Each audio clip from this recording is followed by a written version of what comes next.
Good evening, శుభ సాయంత్రం ఆత్మీయ మిత్రులందరికీ. మనము నిరంతరమైన అధ్యయనం ఫలితంగా ఏదైనా సబ్జెక్ట్లో మనము పట్టు సాధించడానికి అవకాశం ఉంది. అంటే ఏదైనా ఒక అంశాన్ని సాధించాలంటే అందులో విశేషమైనటువంటి కృషి, అంకిత భావంతో కూర్చున్నటువంటి దృఢ సంకల్పంతో కూడుకున్నటువంటి హార్డ్ వర్క్ ఇంపార్టెంట్. ఓకే, ఈరోజు మనం విటమిన్ల గురించి తెలుసుకుంటున్నాము.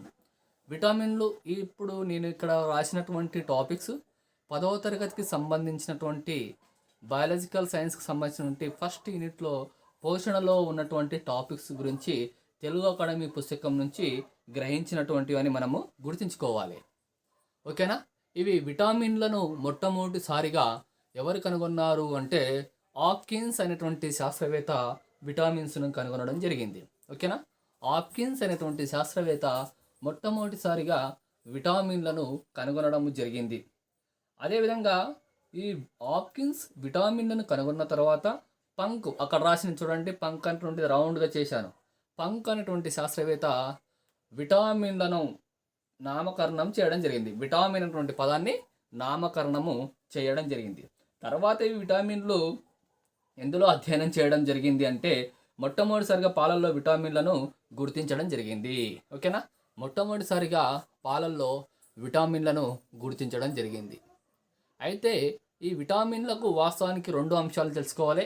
నీటిలో కరిగే విటమిన్లు, అదేవిధంగా క్రొవ్వులలో కరిగే విటమిన్లు. నీటిలో కరిగే విటమిన్లు, అదేవిధంగా క్రొవ్వులలో కరిగే విటమిన్లు అనే అంశాన్ని మనం తెలుసుకోగలగాలి. ఫస్ట్ మనము క్రొవ్వులో కరిగే విటమిన్లను తెలుసుకుందాము. ఈ క్రొవ్వుల్లో కరిగే విటమిన్లు అంటే ఏడిఈకే విటమిన్స్ అని చెప్పుకోవచ్చు. ఏ vitamin, D vitamin, E vitamin, K vitamin అనే అంశాలను తెలుసుకోగలగాలి. ఆ విటమిన్ల యొక్క రసాయనిక నామం ఏంది, విటమిన్లో కలిగే వ్యాధి ఏంది, వ్యాధి యొక్క లక్షణాలు ఏ విధంగా ఉంటాయి అనే అంశాన్ని తెలుసుకోగలగాలి.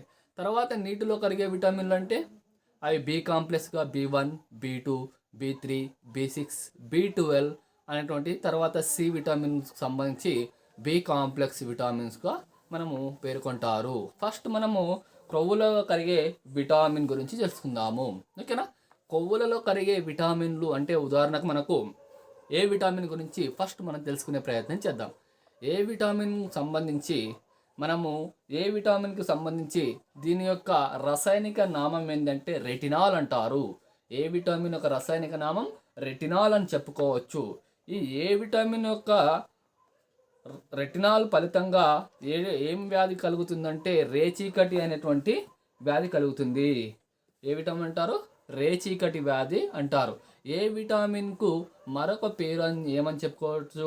యాంటీజిరప్థాల్మియా. ఏమంటారు? యాంటీజిరప్థాలియా విటమిన్ అని కూడా మనం ఏ విటమిన్కు సంబంధించినటువంటి అంశం తెలుసుకోగలగాలి. అయితే ఈ ఏ విటమిన్ యొక్క లోపము ఏమేమి వస్తుందంటే ఈ కన్ను చర్మ వ్యాధుల గురించి ఈ ఏ విటమిన్ లోపం వల్ల రావడం జరుగుతుంది. అయితే ఇందులో మనము ఏ విటమిన్ నుంచి మళ్ళా రేచీకటి, అదే కండ్లు పొడుబారడం, చర్మం పలుసుబారడం, నేత్రపటల సమస్యల, ఇవన్నీ మనము ఏ విటమిన్కు సంబంధించినటువంటి తెలుసుకోవచ్చు.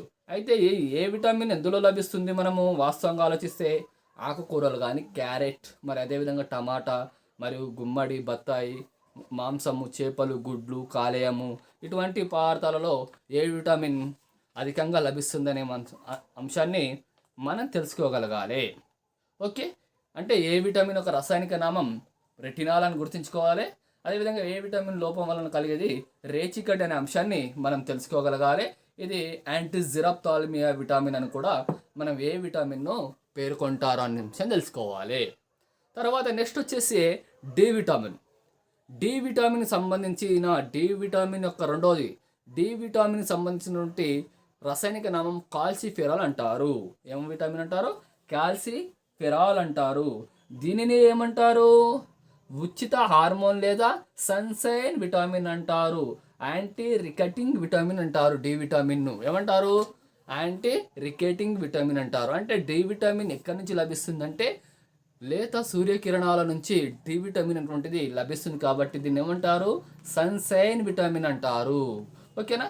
దీని సన్షైన్ విటమిన్ వల్ల దీని వల్ల ఏమో జరుగుతుందంటే దీని లోపం వలన ఎముకలు సరిగ్గా పెరగకపోవడం, మరి పెళుసు బారడం, మరి అదేవిధంగా ఇటువంటి అంశాలు మనకు దంతాలు ఆలస్యంగా రావడం, ఇవన్నీ డి విటమిన్ లోపం వల్ల వస్తాయనే అంశాన్ని తెలుసుకోవాలి. అంటే డి విటమిన్ లోపం అయితే ఏమవుతాయి, ఎముకలు పెలుసుగా మారడం వల్ల విద్యార్థులు కానీ వివిధ ఆటలు ఆడినప్పుడు తొందరగా కాళ్ళు విరగడం, అదేవిధంగా చేతులు బెణకడం, ఇటువంటి డి విటమిన్ లోపం వల్ల తొందరగా విరిగిపోవడానికి అవకాశం ఉందనే అంశాన్ని మనం తెలుసుకోగలగాలి.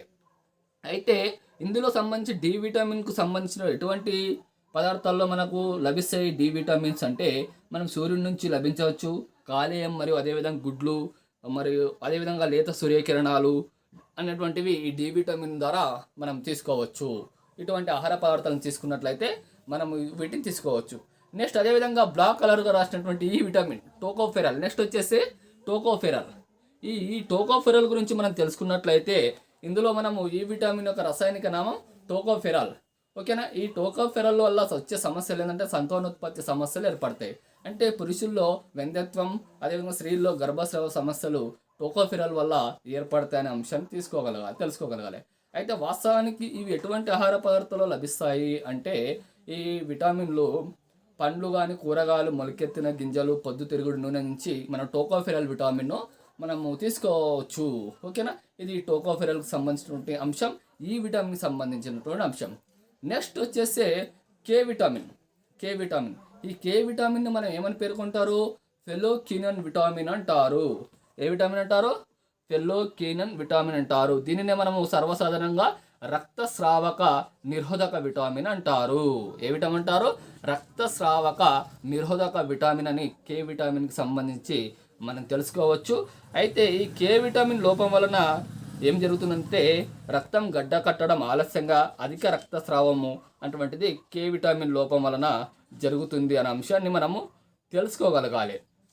అయితే కే విటమిన్ ఎక్కడ లభిస్తుంది, మాంసం కానీ, గుడ్లు కానీ, ఆకుకూరలు కానీ, పాలల్లో మనము లభిస్తుంది అనే అంశాన్ని మనం కే విటమిన్ గురించి మనం తెలుసుకోవడం జరిగింది. అంటే చూడండి, ఇక్కడ క్రొవ్వులలో కరిగే vitamin A vitamin, D vitamin, E vitamin, K vitamin right side రాసినటువంటివి అని గుర్తుంచుకోగలగాలి. ఓకేనా. ఈ ఏడిఈకే అంటే ఏ విటమిన్ యొక్క రసాయనిక నామం రేచీకటి. ఏ విటమిన్ లోపం వల్ల వచ్చేది ఏంది, రేచీకటి. అంటే దీని నుంచి మనం ఏం తెలుసుకోవచ్చు, రెటినాల్ అనేటువంటి పదాన్ని మనము ఏ విటమిన్ యొక్క రసాయనిక నామం రెటినాల్, డి విటమిన్ యొక్క రసాయనిక నామం కాల్సిఫెరాల్, ఈ విటమిన్ యొక్క రసాయనిక నామం టోకోఫెరాల్, కే విటమిన్ యొక్క రసాయనిక నామం ఫెలోక్వినన్ అనే అంశాన్ని మనం గుర్తుంచుకోగలగాలి. ఓకేనా. ఇవి వాస్తవానికి క్రొవ్వులలో కరిగే విటమిన్ల గురించి మనం పూర్తిగా తెలుసుకోవడం జరిగింది. తర్వాత నీటిలో కరిగే విటమిన్లు. ఈ నీటిలో కరిగే విటమిన్లు బి కాంప్లెక్స్ విటమిన్స్ అంటారు. ఏ విటమిన్స్ అంటారు, బి కాంప్లెక్స్ విటమిన్స్ అంటారు. ఇవి B1, B2, B3, B6, B12 ఈ వరుసగా అంశాల్లో ఫస్ట్ B1 యొక్క రసాయనిక నామం ఏంటంటే థయమిన్ అంటారు. ఓకేనా. B1 యొక్క రసాయనిక నామం థయమిన్ అని చెప్పుకోవచ్చు. ఈ వ్యాధి యొక్క దీన్ని ఎటువంటి వ్యాధి వస్తుంది, బేరీ అనేటువంటి వ్యాధి వస్తుంది. అంటే దీని యొక్క లక్షణాలు ఎట్లుంటాయి, బేరీ వ్యాధి లక్షణాలు అంటే వాంతులు కానీ, మూర్ఛ, ఆకలి కాకపోవడం, శ్వాసలో ఇబ్బంది, పక్షవాతం రావడానికి అవకాశం ఉంది. ఏ విటమిన్ లోపం వల్ల, B1 థయమిన్ లోపం వలన అనే అంశాన్ని మనం. అయితే యాక్చువల్గా ఇది ఎక్కడి నుంచి లభిస్తుంది అంటే తృణధాన్యాలు, నూనె గింజల నుంచి మనకు లభించడానికి, పాలు, మాంసం నుంచి కూడా ఈ B1 థయమిన్ విటమిన్ అనేటువంటిది లభిస్తుంది. తర్వాత రెండో విటమిన్స్ వచ్చేసి రైబోఫ్లోవిన్. ఈ రైబోఫ్లోవిన్ యొక్క రసాయనిక నామం B2 యొక్క రసాయనిక నామం రైబోఫ్లోవిన్ అంటారు. దీని లోపం వలన మనము ఎటువంటి వ్యాధులు రావడానికి ఉంది, ఎటువంటి నున్నత వ్యాధులు అంటే గ్లాటైటిస్ అంటే నాలుక ఎర్రగా మారడం, నోటి యొక్క పగుళ్ళు ఏర్పడటం అనే అంశాన్ని రైబోఫ్లోవిన్ విటమిన్ వల్ల వస్తుందనే అంశాన్ని మనం తెలుసుకోగలగాలి. ఓకేనా. దీనివల్ల ఏ వ్యాధి వస్తుంది, రైబోఫ్లోవిన్ వల్ల గ్లాసైటిస్ అనేటువంటిది ఏర్పడుతుంది. అయితే ఇందులో మనకు ఇక్కడ ఎగ్జామినేషన్లో మనకు B2 యొక్క రసాయనిక నామం ఏంటంటే రైబోఫ్లోవిన్ అనే అంశాన్ని మనము గుర్తుంచుకోగలగాలి. సర్వసాధారణంగా ఆహార పదార్థాలు అటు ఇటు కొంచెం ఎక్కువ, ఒక విటమిన్ సంబంధించి మరొక విటమిన్ సంబంధించినటువంటి సర్వసాధారణంగా సమానంగా ఉన్నటువంటి అంశాలు ఏ ఆహార పదార్థాల నుండి లభిస్తాయి తెలుసుకోవడం కంటే ముందుగా వ్యాధి యొక్క రసాయనిక నామం, వ్యాధి యొక్క ఎటువంటి వ్యాధి ఏర్పడుతుంది అంశాన్ని మనం తెలుసుకోగలగాలి. తర్వాత B3 విటమిన్. తర్వాత B3 విటమిన్. ఈ B3 విటమిన్ యొక్క రసాయనిక నామం నియాసిన్ అంటారు. ఏమంటారు? నియాసిన్. దీని యొక్క లోపం వల్ల వచ్చే వ్యాధి ఏంటంటే పెలాగ్రా. ఏ లోపం? పెలాగ్రా అని చెప్పు. దీనివల్ల చర్మ వ్యాధులు అటువంటి రావడం జరుగుతుంది. అంటే చర్మ వ్యాధులు, నీటి విరేచనలు, జ్ఞాపక శక్తి తగ్గిపోవడము, చర్మం పొలుసు బరటం, ఇటువంటి అంశాలను మనము B3 నియాసిన్ విటమిన్ వలన మనం తెలుసుకోవచ్చు. తర్వాత నెక్స్ట్ వచ్చేస్తే నెక్స్ట్ B6 విటమిన్స్. దీన్ని మనం ఏమంటారు? ఫెరిడాక్సిన్ అంటారు. ఏమంటారు? ఫెరిడాక్సిన్ అంటారు. ఈ ఫెరిడాక్సిన్ విటమిన్ వలన మనకు ఏం జరుగుతుంది? ఎటువంటి వ్యాధులు రావడానికి వస్తుంది? ఫెరిడాక్సిన్ వల్ల రక్తహీనత వస్తుంది. ఓకేనా? అక్కడ రాయలేను నేను. రక్తహీనత అనేటువంటిది వస్తుంది. అంటే రక్తహీనత వలన ఏమొస్తుంది? వాంతులు కానీ, మూర్ఛ కానీ, అదేవిధంగా హైపర్ ఇరిటబిలిటీ, సన్నబడుట, ఇటువంటి వ్యాధులన్నీ B3 విటమిన్ వలన మనకు వ్యాపిస్తాయనే అంశాన్ని గుర్తుంచుకోగలగాలి. ఇవి మనము తెలుసుకున్నట్లయితే ఈ B6 విటమిన్ వలన ఇటువంటి వ్యాధులు అనేటువంటిది వస్తాయి. B6 vitamin. అయితే ఈ B6 విటమిన్ సంబంధించి తృణధాన్యాలు, నూనె గింజలు, పాలు, మాంసం, చేపలు, గుడ్లు, కాలేయం ఇటువంటి ఆహార పదార్థాలు తీసుకున్నట్లయితే వీటిని రాకుండా మనము అరికట్టవచ్చు B6 సంబంధించి. తర్వాత B12 విటమిన్. ఓకేనా? ఈ B12 విటమిన్ను మనం ఏమంటారు? సైనకోబాలమిన్ అని చెప్పుకోవచ్చు. B12 ఏమని చెప్పుకోవచ్చు? సైనకోబాలమిన్. ఓకేనా? దీని యొక్క వ్యాధులు ఎట్లుంటుంది? పెర్నిసియస్ అనీమియా అంటారు. ఏమంటారు? పెర్నిసియస్ అనీమియా. దీని లోపం వల్ల ఏర్పడుతుంది? నిస్సత్వ, ఆకలి మందగించడం, మన అంశాలను మనము తెలుసుకోవచ్చు. ఓకేనా? ఇది B12 సంబంధించి మనం చెప్పుకోవచ్చు. B12 యొక్క రసాయనిక నామం సైనకోబాలమిన్. ఇవి నీటిలో కరిగే విటమిన్లు ఒకటి. B కాంప్లెక్స్ సంబంధించినటువంటి అంశాలను తెలుసుకోవడం జరిగింది. తర్వాత మళ్ళీ C విటమిన్ గురించి తెలుసుకోగలగాలి. ఓకేనా? C విటమిన్ యొక్క రసాయనిక నామం ఆస్కార్బిక్ ఆమ్లము. ఈ C విటమిన్ సంబంధించి మనము ఎందులో గమనించుకోవచ్చు? సిట్రస్ జాతుల పండ్ల నుంచి మనం C విటమిన్ సంబంధించి పుల్లని పండ్ల నుంచి మనం తీసుకోవచ్చు. దీని లోపం వల్ల వచ్చే వ్యాధి స్కర్వీ వ్యాధి అని చెప్పుకోవచ్చు. దీనివల్ల ఏమేమి ఏర్పడతాయంటే గాయాలు మానకపోవడం, ఇటువంటి మనము ఆస్కార్బిక్ ఆమ్లం నుంచి తెలుసుకోవచ్చు అనే అంశాన్ని మనం తెలుసుకోవచ్చు. ఓకేనా? ఇది C విటమిన్ సంబంధించినటువంటి అంశం. తర్వాత పాంటోథెనిక్ ఆమ్లం. నెక్స్ట్ వచ్చేస్తే పాంటోథెనిక్ ఆమ్లం. దీని వలన అరికాళ్ళలో మంట, నడవలేకపోవడం, మడమ నొప్పులు అనేటువంటివి ఏ విటమిన్ లోపం వల్ల వస్తాయి? పాంటోథెనిక్ ఆమ్లం నుంచి మనకు వస్తాయనే అంశాన్ని మనం తెలుసుకోగలగాలి. అంటే ఈ యొక్క వ్యాధి రాకుండా ఉండగలంటే చిలగడ దుంపలు, వేరుశనగ, కూరగాయలు, కాలేయము, మూత్రపిండాలు, ఈ గుడ్లు, వీటికి సంబంధించినటువంటి అంశాలు మనము తీసుకోగలగాలి. ఓకేనా? ఇవి విటమిన్లకు సంబంధించినటువంటి కీలకమైనటువంటి అంశం. క్రొవ్వుల్లో కరిగే విటమిన్లు, అదేవిధంగా నీటిలో కరిగే విటమిన్. ఇవి టెక్స్ట్ బుక్ ఆధారంగా చెప్తున్నటువంటి అంశాలు కాబట్టి, ఇంకా విటమిన్స్ గురించి రకరకాల వ్యవహారిక నామాలు ఉంటాయి కాబట్టి మనం టెక్స్ట్ బుక్ ఆధారంగా మనం ప్రయాణం చేస్తున్నాం కాబట్టి మనకు ఇంతవరకు ఎనఫ్. ఓకేనా? అదేవిధంగా క్వాషియార్కర్, మరస్మస్, స్థూలకాయత్వం అనే అంశాలను మనం తెలుసుకోగలగాలి. ఈ క్వాషియార్కర్ అనేటువంటిది వ్యాధి ఏ విధంగా వస్తుందంటే ఇది ప్రోటీన్ల లోపం వల్ల వస్తుంది. ఇటు సైడ్ రైట్ సైడ్ రాసాను చూడండి. క్వాషియార్కర్ ఇది ప్రోటీన్ల లోపం వలన వస్తుంది కాబట్టి ఇది శరీరంలోని కణంతర అవకాశాలలో నీరు చేరి శరీరం యొక్క ఉదర భాగం ఏం కావడం జరుగుతుంది? ఉబ్బినట్లుగా. చిన్నపిల్లల యొక్క కడుపు భాగము ఉబ్బినట్లుగా మనకు కనిపిస్తుంది. దీనిని ఏమంటారు? క్వాషియార్కర్. ఇది వ్యాధి ఎట్లా వస్తుంది? ప్రోటీన్ల లోపం వలన వస్తుంది అనే అంశాన్ని మనం తెలుసుకోవాలి. తర్వాత మరస్మస్ వ్యాధి అంటే ఇది ఎందువలన వస్తుంది అంటే ప్రోటీన్లు మరియు అదేవిధంగా క్యాలరీలు రెండింటి వలన ఈ మరస్మస్ అనేటువంటి వ్యాధి వస్తుంది. ప్రోటీన్లు మరియు అదేవిధంగా క్యాలరీల వలన. అంటే తల్లి అటువంటిది ఏం జరుగుతుంది ఇక్కడ అంటే వెంటనే గర్భం దాల్చడం ఫలితంగా పిల్లల్లో సరైనటువంటి పోషకారం లేకపోవడం వల్ల ఇది వ్యాపిస్తుందనే అంశాన్ని మనం తెలుసుకోగలగాలి. మొరస్మస్ అనేటువంటి వ్యాధి. ఓకేనా? అదేవిధంగా నెక్స్ట్ వచ్చేస్తే స్థూలకాయత్వం. లాస్ట్ వన్ వచ్చేస్తే స్థూలకాయత్వం. ఈ స్థూలకాయత్వానికి సంబంధించి మనం ఏం తెలుసుకోగలగాలి అంటే ఎక్కువ మొత్తంలో ఇది క్రొవ్వు అనేటువంటిది ఏ విధంగా ఉంటుంది? పోషకాల లోపంతో పాటు క్యాలరీలు అధికంగా తీసుకోవడం వలన ఈ స్థూలకాయత్వం అనేటువంటిది వస్తుంది.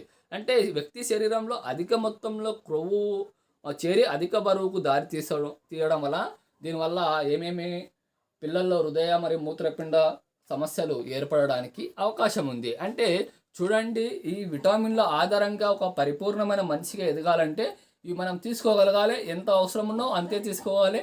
అధిక మొత్తంలో మనం స్వీకరించినట్లయితే తర్వాత ఏం కావడం జరుగుతుంది, నష్టం కావడానికి అవకాశం ఉంది. ఓకేనా. విటామిన్లను హాప్కిన్స్ అనే శాస్త్రవేత్త విటామిన్లను కనుగొనడం జరిగింది. విటామిన్ల పదాన్ని ఫంక్ అనే శాస్త్రవేత్త కనుగొన్న అంశాన్ని మనం తెలుసుకోగలగాలి. ఇవి క్రొవ్వుల్లో కరిగే విటమిన్లు, నీటిలో కరిగే విటమిన్లు. క్రొవ్వుల్లో కరిగే విటమిన్లు అంటే ఏ vitamin, D vitamin, E vitamin, K vitamin.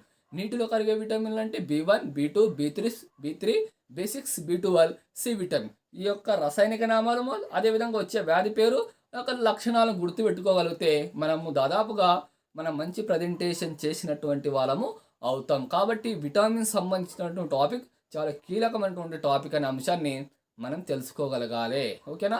ఈరోజు మనము విటామిన్లకు సంబంధించినటువంటి అంశం. ఓకేనా. చాలా రోజులు కొన్ని అనివార్య కారణాల చేత మనము ఈ టెట్ డిఎస్సి టెట్కు సంబంధించి వీడియోస్ చేయలేకపోయాను.